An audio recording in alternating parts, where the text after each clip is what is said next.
Moja najljubša knjiga je knjiga Prvič resnično srečna. Stolp svitanja. Harry Potter 7, Svetinje smrti. Harry Potter, Feniksov red. Harry Potter, Dvorana skrivnosti pa Matilda. O izgubljeni junak.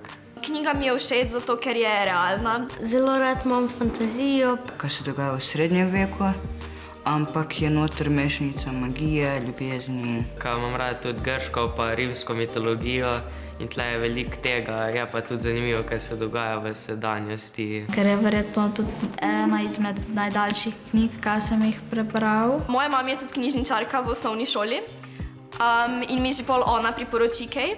Ali pa če nekaj že dolgo nisem bral, pa mi je bila dobra, pa spet vzamem. Fantazija nasploh, pa nekaj pa rabi biti ljubezni noter, da je malo bolj zanimivo. Opis preberem, pa tudi če mi je naslovnica všeč, tudi rad vzamem. Me pa ponavadi te serije knjig me bolj pritegnejo in pol jih kar požiram, tako en teden pa preberem vse.